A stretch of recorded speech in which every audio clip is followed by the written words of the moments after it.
क्यों ऐसा लिखा?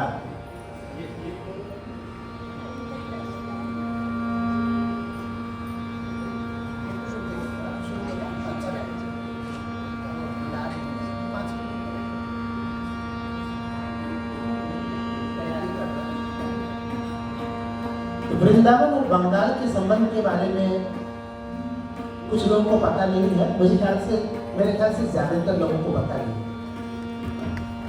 जो आज आप वृंदावन देखते हैं उसकी भी किसी ने तो स्थापना की होगी ना। जरूर वृंदावन वो भूमि है जहाँ कृष्ण ने अपनी लीला की थी, लेकिन आप जो कुछ भी देख रहे हैं उसके पीछे का भी एक इतिहास है। कब स्थापित हुआ, किसने स्थापित किया, और वहां के मंदिरों की उस स्थान को डेवलप करना जिसे बोलते हैं वो किसने? तो बंगाल में भक्ति आंदोलन के एक पुरोधा थे जिनका नाम आप जानते होंगे, चैतन्य महाप्रभु। श्री श्री चैतन्य महाप्रभु वे कृष्ण भक्ति का प्रचार करते हुए जगह जगह जा रहे थे। वृंदावन जाने के बाद उनको ये प्रेरणा मिली कि ये ही वो स्थान है। वहाँ के वृक्षों को देखने के बाद, वहाँ के जल वायु सब कुछ देखने के बाद उनको अंदर से, वे एक सिद्ध पुरुष थे, तो उनको ये प्रेरणा मिली कि ये स्थान वृंदावन है। और उस स्थान में उन्होंने आज के वृंदावन की स्थापना की, एक तरह से कहा जाए तो विकास किया। कुल अपने 6 शिष्यों को, जो गोस्वामी लोग थे 6, उन 6 को वहां पे स्थापित कर दिया अलग अलग मंदिरों के साथ। और इस प्रकार वो स्थान वृंदावन आज जो कृष्ण भक्ति का सबसे मुख्य स्थान है, पीठ स्थान है, एक अस्तित्व में आ गया, भक्ति और आस्था का केंद्र बन गया। और आज हम जब भी वहां जाते हैं तो वहां की यमुना, वहां की कुछ गलियां, वहां के पेड़ पौधे, सब जगह आपको कृष्ण भक्ति का, कृष्ण की लीलाओं का जैसे दर्शन हो सकता है। चैतन्य महाप्रभु बंगाल के नदिया जिले के थे, नवद्वीप, और वहां से आए थे। इस प्रकार बंगाल से वृंदावन का एक गहरा रिश्ता रहा है, बहुत प्रारंभ से, स्थापना के समय से। और वही 6 गोस्वामी जी के परिवार में से एक परिवार के, क्योंकि अब वहाँ पे काफी लोग हो गए हैं, अब उनके परिवार बढ़ते गए, किसी एक परिवार के जो कि बहुत ही विद्वान के रूप में प्रसिद्ध है इस समय, श्री वत्स गोस्वामी जी। और वो हमारे आज की कलाकार श्रीमती आस्था गोस्वामी के ससुर हैं। इस प्रकार एक गोस्वामी परिवार से होकर के आस्था आ रही है। हालांकि मैं उसको तब से जानता हूँ जब इसका विवाह नहीं हुआ था, और ये लखनऊ में थे। लखनऊ में इसके पिता जयकृष्ण अग्रवाल जी एक मजे हुए, पहुंचे हुए कलाकार, आर्टिस्ट, संगीत के नहीं, आर्ट, कला, पेंटिंग इसके हैं। आज भी उनकी कृतियाँ बोलती हैं, उनके घर में है, संग्रहालयों में है, म्यूजियम में जो प्रदर्शनियाँ है वहाँ पे, ललित कला अकादमी से जुड़े हुए थे, बहुत सारी चीज़ें थी। वे एक नामी कलाकार, पेंटर के रूप में प्रसिद्ध हैं, श्री जयकृष्ण अग्रवाल जी। उनकी बेटी आस्था अब गोस्वामी परिवार की बहू है, और वहाँ पे कृष्ण भक्ति के पूरे प्रेम में रची बसी है। राधा रमन मंदिर में जब भी आप जाएंगे तो उनके परिवार के लोगों की अलग अलग समय में सेवाएं होती है, और इनके घर, इनकी परिवार की भी सेवा होती है। इस प्रकार चलता रहता है कृष्ण सेवा का क्रम।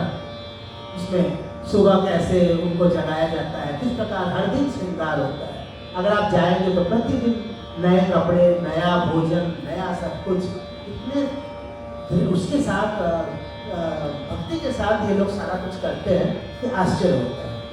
और वहाँ पे लाइव कार्यक्रम होता है, जो भी कार्यक्रम होता है वो वहाँ पे चाहते तो वो भी हर मंदिर की तरह एक रिकॉर्डिंग बजा देते, काम का तो रिकॉर्डिंग उठाए, सुबह से शुरू हो गए, चाहे सुबह लक्ष्मी जी का हो, चाहे किसी का हो, हनुमान चालीसा का हो, एक ही चीज रोज बज रहा है, मालूम चला कि मंदिर में कोई आई नहीं, लेकिन उनके ऐसा नहीं होता है।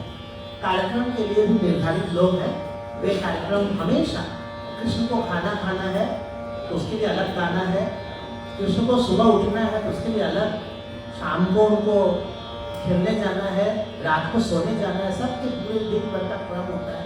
कई लोग हैं जो उनके गायन अलग अलग समय पर करते हैं। ये संगीत की बहुत बड़ी परंपरा है, इसी से हमारे संगीत पे पुष्टि मार्ग पुष्ट हुआ है सब कुछ।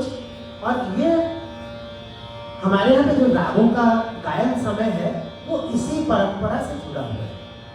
हम बहुत सारे पदों को जानते हैं कि ये भैरव में है, लेकिन कोई जरूरी नहीं था एक समय में भैरव को सुबह का राग नहीं माना गया होगा, क्योंकि बहुत प्राचीन इसका प्रमाण नहीं मिलता है। लेकिन कृष्ण को जगाते जगाते लोगों ने मान लिया कि ये भैरव राग है और ये सुबह का ही होगा।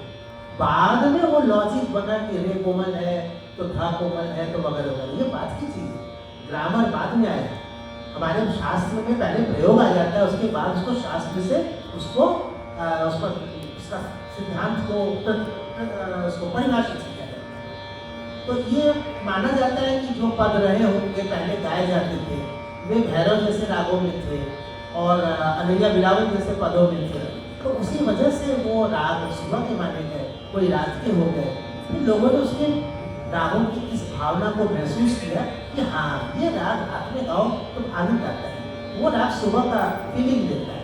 ये सारी चीजें उसी हवेली संगीत की परंपरा से भी आई। हवेली संगीत क्यों कहा जाता था? क्योंकि एक समय में आक्रांताओं की वजह से लोगों ने मंदिर में से कृष्ण जी को उठा करके अपने घरों में ले आकर छुपा के स्थापित कर दिए और उसकी सेवा घरों में करते थे। और वो हवेलियों में होता था, इसलिए वो हवेली संगीत था। और हवेली में ही उनके जो पूजा पाठ सुबह से लेकर कृष्ण को मक्खन खिलाने से लेकर के रात में सुलाने, नहलाने, कपड़ा पहनाने, सब में ये जो परंपरा हवेली संगीत की रही है, यही हमारे संगीत का एक बहुत बड़ा आधार है। सामवेद जरूर है, लेकिन हमारी परंपरा में प्रयोग में हवेली संगीत का बहुत बड़ा योगदान है। क्षमा कीजिएगा जोर से ज्यादा बोलता हूँ, ये भी एक बीमारी है। फिलहाल मैं और कुछ परिचय न लेकर के मंच सौंप रहा हूँ। अपने गुरुजनों का आप स्मरण खुद कर लें। श्रीमती आस्था गोस्वामी आज हारमोनियम पर, हर्षित उपाध्याय और तबले पर वेदांत सिंह।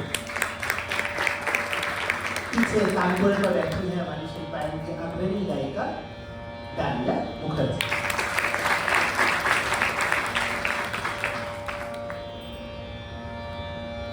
मैं चाहूंगा कि आस्था का माल्यार्पण उसकी ही बेटी से कराए तो कैसा लगेगा।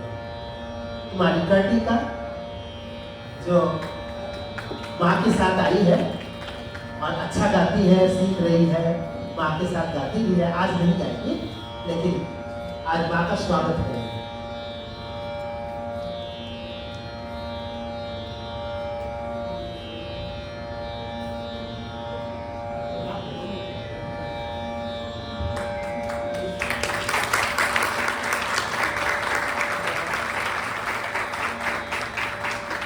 अभी राहुल भट्ट जी से अनुरोध है कि वे हमारे बाकी दोनों कलाकार वेदांत सिंह और हर्षित उपाध्याय का माल्यार्पण।